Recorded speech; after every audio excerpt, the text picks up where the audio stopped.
Hello again, Aaron. It's good to see you, but it's not really.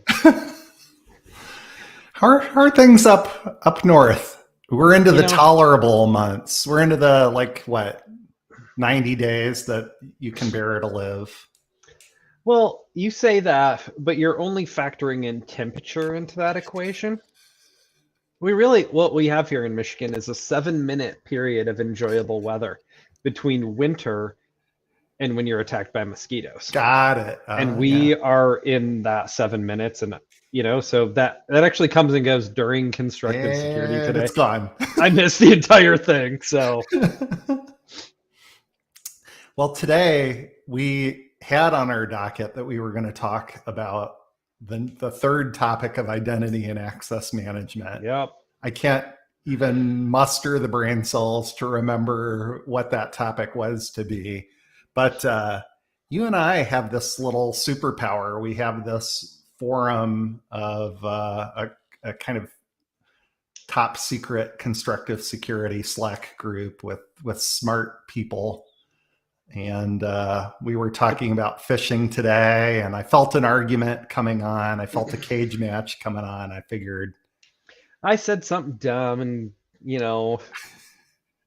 got people a little riled up, mainly you and all your thoughts on things. And my army of IT zombies who blindly you sick all your people on me, and they're all going to unfriend me on Parler, and, I don't know. It's going to be, I feel like I'm getting ganged up on. Yeah.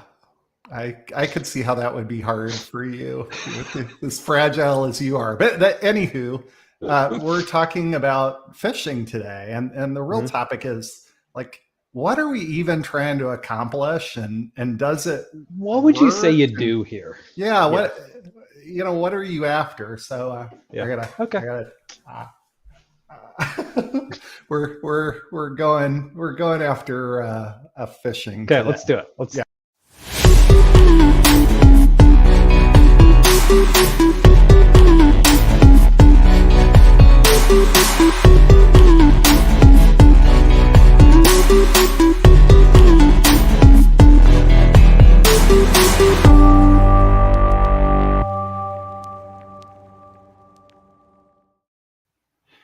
First, though, I have an over-under question.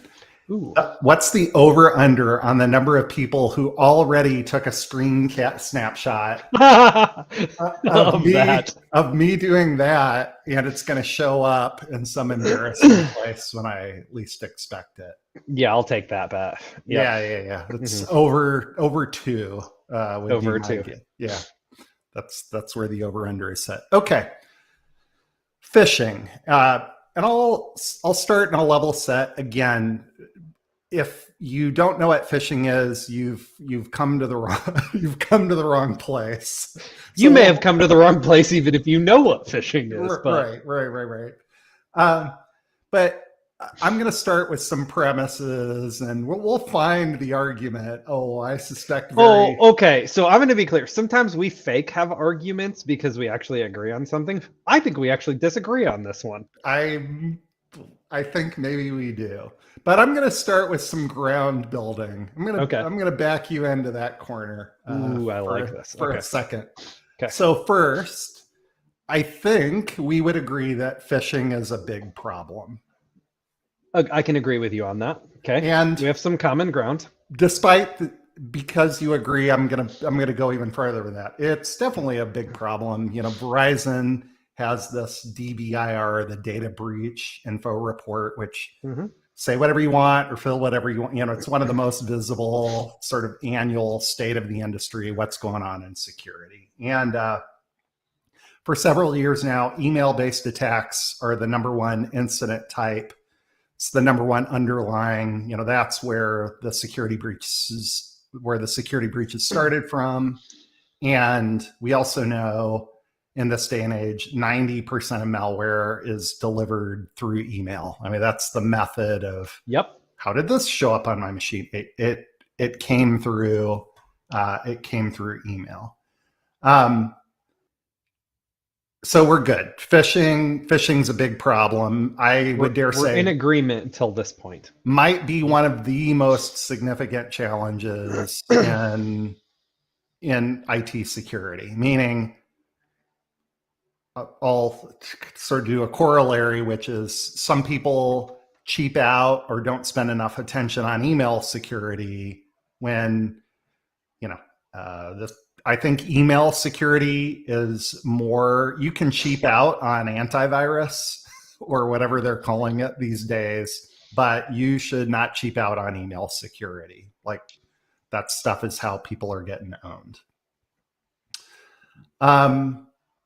The real question, though, is, you and I get in these discussions of man, or I'll say human versus machine, who wins, who can do things better. And the disagreement that started today was around, there's the systems we put in place to detect phish and malware, and that's all interesting.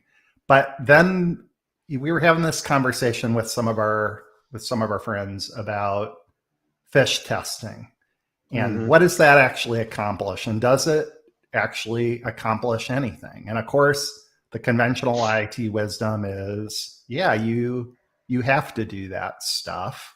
A lot of audit regimes, that sort of thing. It's one of those basic questions of, do you have antivirus? Are you doing phish testing? Do you have an incident response plan? It's kind of a basic, and begs the question of, right, why do we do this? And does it, as we said, does it accomplish anything? So do you want to start with who should start here? You want to start with a premise or a thought on that topic? Well, I'll just be clear that I'm anti-phish testing. I'm probably, I know that's not a popular opinion, and you've provided research that phish testing works in certain ways, but I think you've produced flawed studies on it, and I've produced studies that say it drives down employee morale and doesn't result in tangible benefits. So there seems like, academically and operationally, I think we're at, like, all as an industry at this point of like a lack of clarity on, sure, if we have to do it for compliance and check off a box, I get that, and compliance and security are different. So if you need to do it because somebody told you to, it's a different reason. But efficacy, I struggle with, and I'm gonna be clear. I have more like probably ignorant questions about this, and I see you as just the ultimate or penultimate expert on phishing in the enterprise, and so I think I have questions for you. Why do I feel set up when you say that? It's good stuff. So yeah, go ahead, roll those questions. First though, I will agree.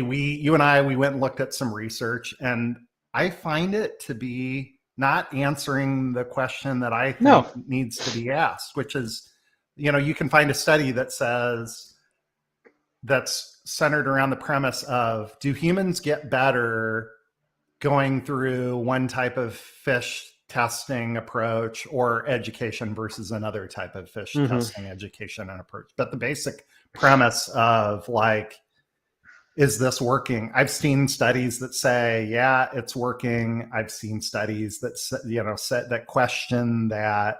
And which is to say, I don't have a study that I can produce, and I don't think you have one either, that just is the ta-da moment. Like, I No, got because you. when we get into all the controls and the data, we're kind of like, that doesn't really answer the question. I'll also point out some of the materials that I've seen out there are produced. The study is produced by, of course, a company that sells a Phish testing and Phish training program. I've seen a number of those, and it's like, well, come on, I wonder what that study's going to conclude. So anyway, your question. So let's throw all that stuff aside. Yeah.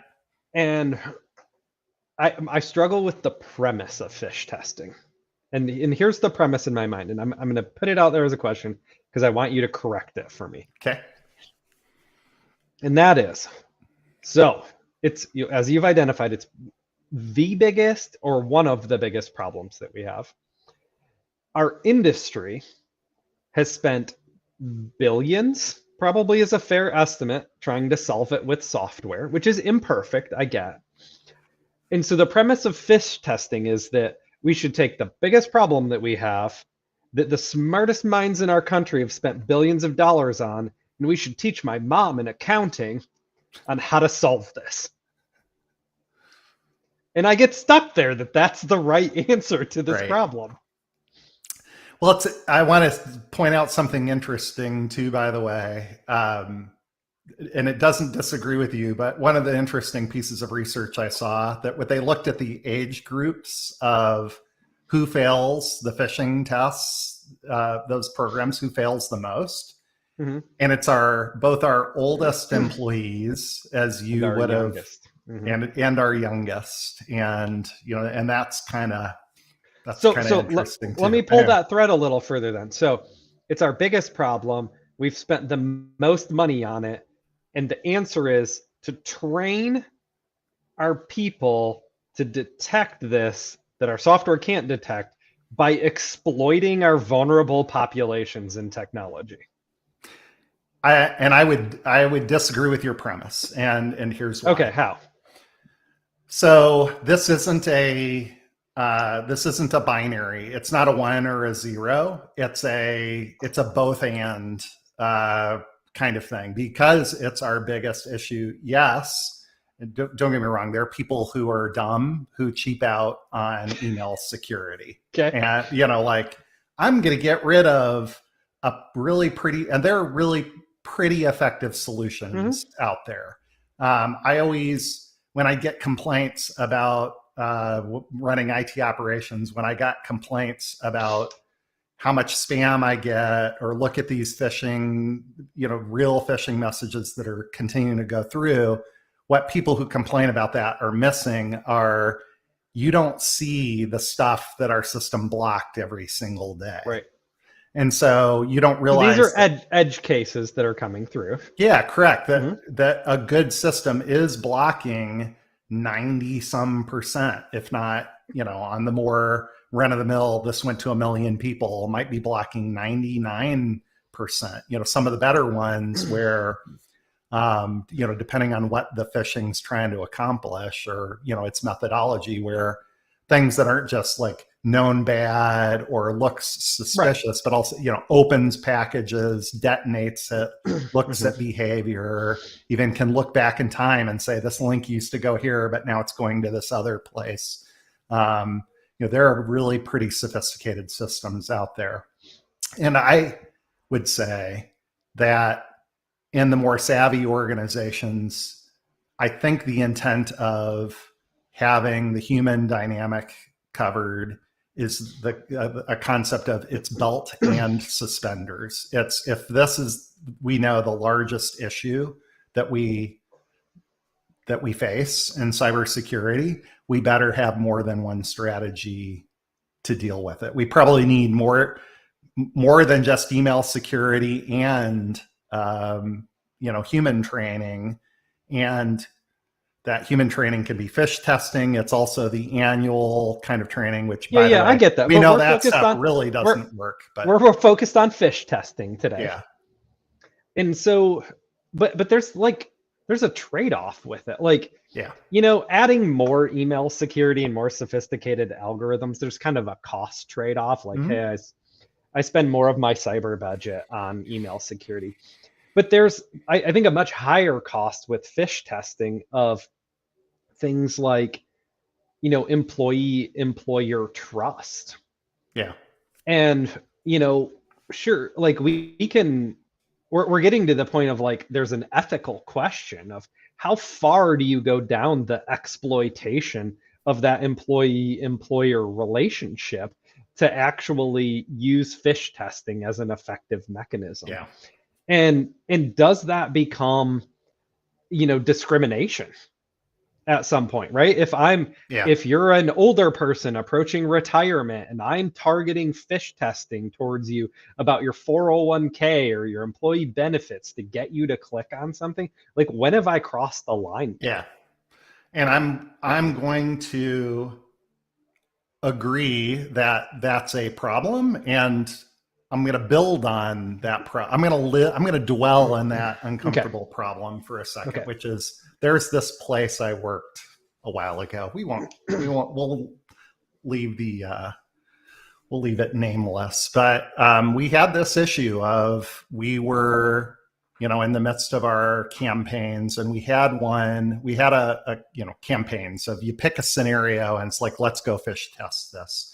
And usually you're either, depending on how you're doing it, you're either picking a scenario that your vendor provided, or you can spin your own and say, I think, we've seen challenges with this stuff, but we're going to, we're going to go make a scenario that's like this thing we've seen. So the one we were seeing is that there were some scenarios where people were, bad people were, the malicious actors were sending phishes that under the premise of, hey, you're going to get a free Uber Eats gift card as a reward for being such a great employee, basically. And that dynamic of it, that it was, even though this matched what the real world, what the bad people will do, it created a lot of bad will in the organization. I mean, it ticked people off, and there were discussions and employee message boards, like, people really resented being caught up in that, and not just because they had made this phishing mistake, but they felt like it said something about the relationship with the company, that the company, like, it's one thing that the bad guys do it, but the company would exploit this. You're a good employee, here's a reward. Ha, no, you're an idiot. You're remediated. And yeah. And I would, pains me, I would agree with you a tiny bit there, but I would take it in a different direction and say, that's all addressable. So you usually have the opportunity to pick your scenario. And here's where I think it's leadership that's lacking. And I've been in way too many of these conversations where, if it feels like we distrust our employees and think that they're idiots, it's because behind the scene, people actually do distrust our employees and think that they're idiots. And the conversation is, when are these people going to learn, when, oh, by the way, the executives who are saying this stuff fail phish testing at the same or greater rates than, or, and there are even reports that we can find that habituating people to phish testing actually desensitizes them to phishing. Yeah, that's when we're getting into studies now where I'm like, I think I could produce ones that say anything. But here's my premise, though, that, as I'm going to see if I can draw correctly here. It's the wrong way. As we have like this curve of sophistication of email security improving, we also have to, increase the sophistication of the phish testing that we're doing, because the edge cases get smaller and smaller and smaller. Correct. And as we become more surgical about those edge cases in our phish testing, excuse me, I think we start to have legal and discrimination issues on our hands. Yeah, I mean, right? It could be. It's certainly, if not that, I don't know about that, but where I would agree with you wholeheartedly is, if not that, we're in this, great resignation. It's hard to hire people. It's hard to keep people. We need one more thing that makes people feel alienated from we don't need one more thing that makes people feel alienated from the organization. But again, I'm going to come back to and say, so this is a leadership thing. If you're talking as a security team and you're talking with executives under the premise of these people are idiots and we're going to catch them and their idiocy, you cannot help. You think you can hide that messaging, but you can't help but hide that message. People are smart enough to know when people think that they're idiots. And so my leadership urging for people who run these kind of tests is you have to start with the premise. I think that people are smart and they are in partnership with you, and they are, your job is to work with them. And that's, again, going back to where I have seen research that seems like this style works over this style. Taking people to a cartoon that explains, that sort of de-threatens, like, you failed the Phish test, but like, here's the thing you should look out for. That people don't resent something that's like it de-emphasizes as opposed to the thing. And again, there are companies that do run this punitively, that are like, if you fail 3 times, we're going to turn off your email. We're going to turn off your account until you go. Like, we're going to punish you. It's punitive. We might fire you. Like, we already see legal issues in algorithms that we can take lessons from other industries, right? There was just a case in Texas where now you have to govern the AI algorithms you use for to prevent discrimination, for hiring, to prevent discrimination, right? And so it feels like we're getting into some real gray area with Phish testing, and you have to have a real honest conversation about, by managing phishing risk, are you creating other real risks inside your organization that extend beyond the cyber team? Thank goodness we don't have like plaintiffs' attorneys that watch this show, because that sounds like a great class action lawsuit, doesn't it? You mark my words, it's going to happen, and it's going to be related to Phish testing, of how there are people who didn't get promotions, who lost jobs, who weren't able to perform their jobs, were penalized because Phish tests were crafted to exploit certain attributes about. Yep. Well, here I will tell you, I've always been against punitive measures to, we're going to do something to people as a result of this, but as part of an education thing to make them better. But we are going to punish them. Like, you got to pick a lane and stay in it. And well, but let's talk about thresholds for a second. So let's go with the premise of, like, Phish testing has its place. But there has to be a threshold, an upper limit to the sophistication you're going to use to craft these. And let's say we say, you know what, beyond this level, it's inappropriate. It's exploitation of employees. Okay. Yeah. And we run phishing tests that fit in our ethically appropriate boundaries. And our email security catches them every time, and they never make it through to employees. Like, what do you do at that point? Go shut your email security off so that you can test people? I mean, or do you just stop and say, well, the email security it's by the way, it is funny you say that, because most Phish testing programs that I'm aware of circumvent the email security program, and like, it's like, I don't want to have to deal with whether this gets through our filter or not. I'm just going to, it's just got a straight path. So that is, that's interesting. And so if you're writing Phish tests that your email security is catching, then things are working as they should. If you have to be so exploitative to get through your email phishing security, you should ask yourself some ethical questions about it. And then if it does get through your email security, we need to make sure we're spending equally as much time training our email security as we are training our employees. Yeah, here's my challenge. And again, this is on the virtue of, I've run these systems at scale in very large organizations, and I've seen like the incidents that started with something like, why did that get through our filter? Like I've been on the team that had to answer, why did this get through our filter and cause us this cyber issue? And, this has been at places where I use the biggest, baddest, most expensive, most sophisticated, mail filter with all of the dials and knobs turned up to 11 and, Sure. all of And that it's going to get through. and it will get through. And, I think the premise is, under the hope that it works, the premise is we've got to do something to make people aware, that this can be a challenge. And where I think it works, this isn't quite Phish testing, although sometimes it is wrapped up into the Phish testing loop and part of the program, but that very often Phish testing, there's a did you fail, but there's another feedback loop in most of those systems of did you report it as a Phish back to, like, did you click this is suspicious? Yep. And I would say that feedback loop, whether it's part of the Phish testing or not, but also as part of Phish testing, is super important, because that feedback loop.